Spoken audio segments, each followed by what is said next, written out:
बालक पारायण उपक्रम. कथारूप श्री गजानन महाराज. निरूपण श्री मोहन भास्कर वराडपांडे. अभिवाचन सौ मेधा मोहन वराडपांडे. नमस्कार माझ्या बालमित्रांनो, सर्वांना माझा जय गजानन. आज आपण बघणार आहोत अध्याय 6. शेगावच्या दक्षिण दिशेला भक्त बंकटलाल यांचा मळा होता. एकदा काय झालं, बंकटलाल श्री गजानन महाराजांना व इतर भक्तांना घेऊन मळ्यात आले मक्याची कणसे खायला. तुम्हाला आवडतं ना कणीस? ते छान भाजायचं, त्याला तूप, चटणी, लिंबू, मीठ लावायचं आणि खायचं, होय ना? अशीच मजा करायला आले होते सर्वजण बंकटलालांच्या मळ्यात एक मोठी विहीर होती. विहिरीच्या काठावर एक मोठे चिंचेचे झाड होते. झाडाखाली सावलीत सर्वजण बसले.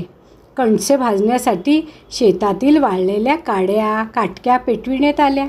आता मस्त कणसे भाजणार. तोच काय झालं माहीत आहे का?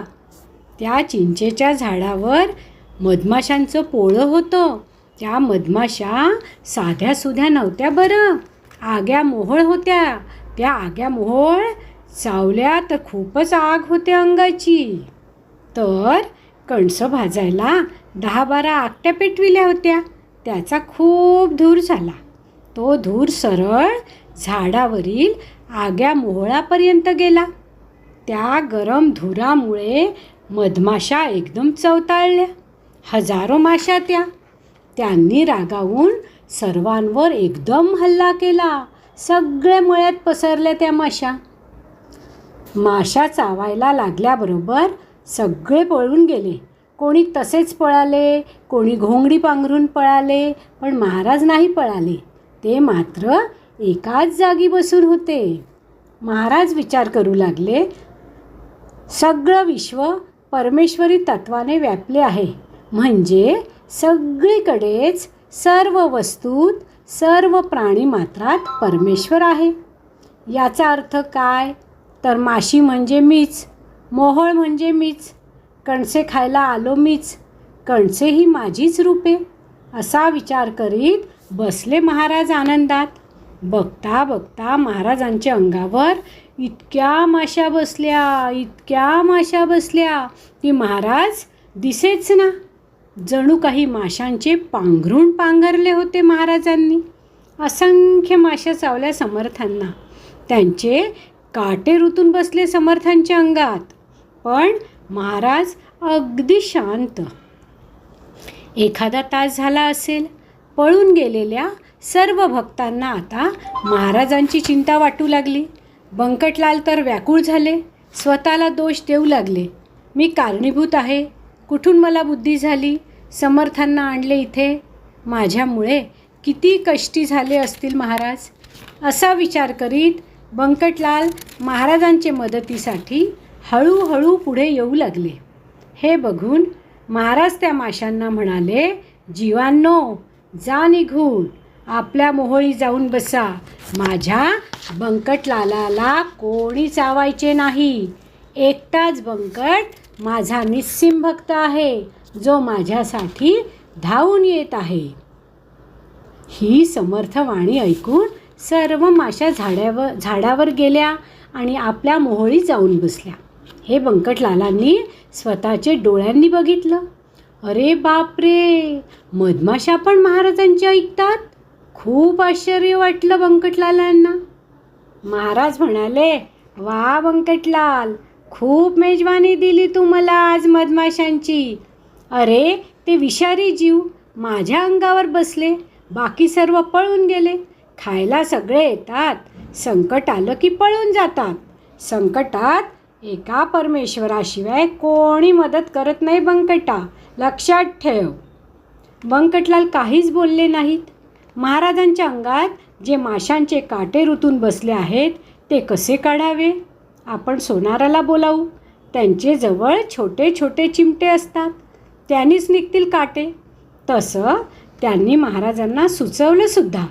त्यावर महाराज म्हणाले, अरे बंकटलाल, यात काही विशेष नाही. चावणे हा धर्म आहे माशांचा. मला त्याची बाधा होणार नाही, कारण माशी म्हणजे माशी रूप सच्चिदानंद हे मी ओळखले ना. माशी आणि मी एकच तत्व आहे. पाण्यानेच पाण्याला कधी दुखविता येईल का? हे ब्रह्मज्ञान ऐकून बंकटलाल काहीच बोलले नाही. त्यांनी सोनारांना शोधून आणले काटे काढायला.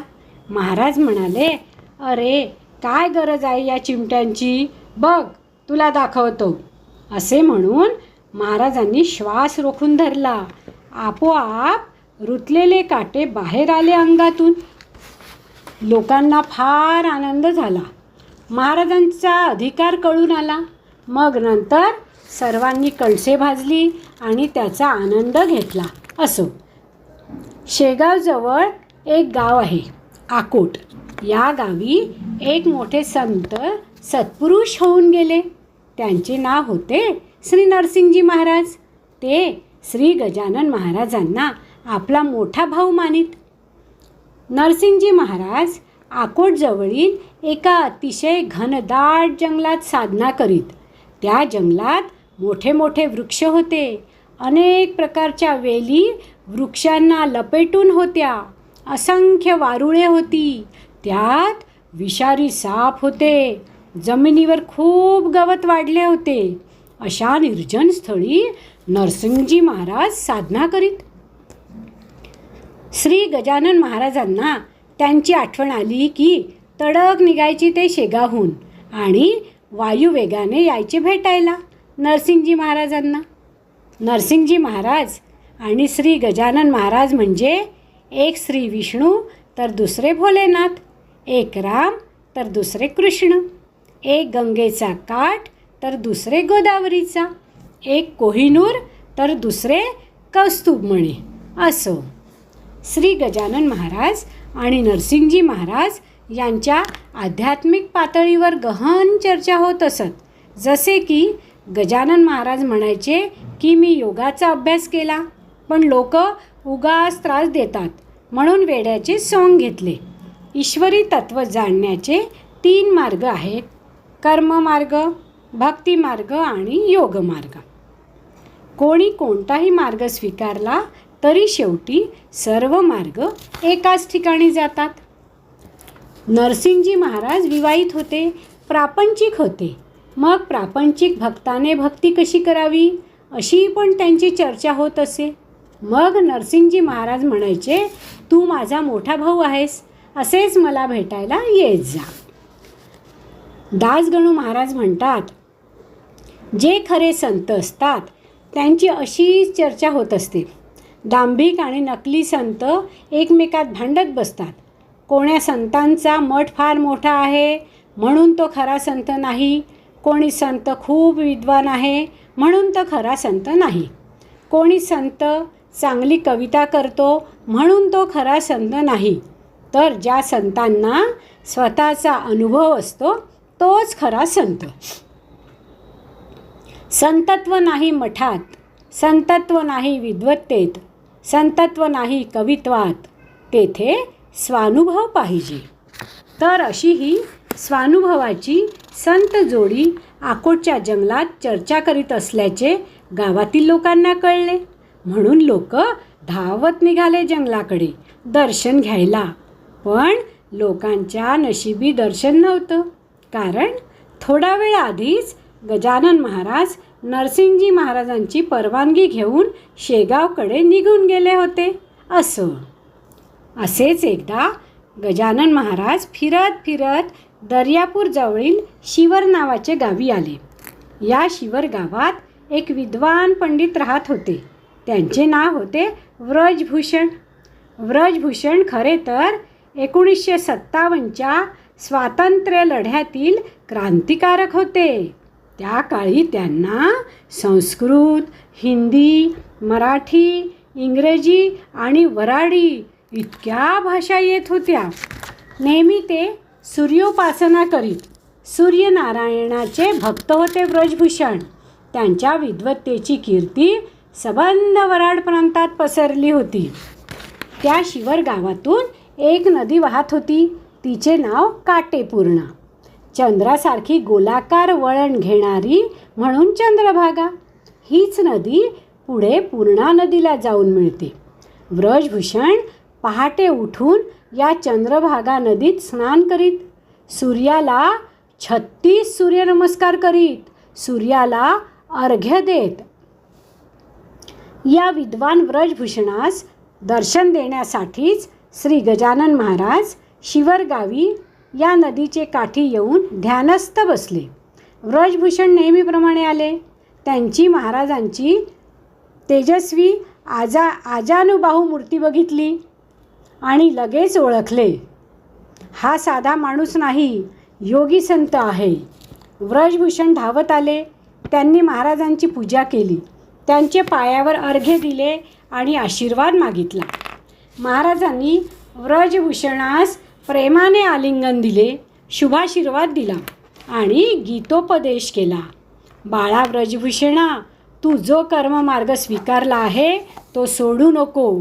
त्या मार्गावर विश्वास ठेव, मात्र त्यात लिप्त होऊ नको. या मार्गातील फळाची आशा करू नको, तरच भगवंत भेटतो. व्रजभूषणा. महाराज शेगावी परत आले, पण स्थिर राहिले नाही. आपल्या स्वभावानुसार सतत फिरत राहिले. कधी अकोट, कधी मलकापूर, तर कधी अकोले. हळूहळू श्रावण महिना आला. शेगावच्या मंदिरात मारुतीचा उत्सव सुरू झाला. शेगावची पाटील मंडळी भक्त होती हनुमानाची. महिनाभर उत्सव चालायचा. अभिषेक, पोथी, कीर्तन, नामस्मरण आणि रोज महाप्रसाद. शेगावचे लोक खुश व्हायचे.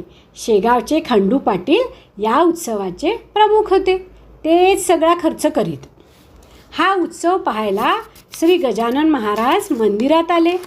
मंदिरात जाताना बंकटलालाला म्हणाले, बंकटलाल, आता मी कायम याच मंदिरात राहणार बरं. वाईट वाटून घेऊ नकोस. मी परमहंस संन्यासी फकीर माणूस. जास्त दिवस प्रापंचिक माणसाचे घरात राहणे उचित नाही.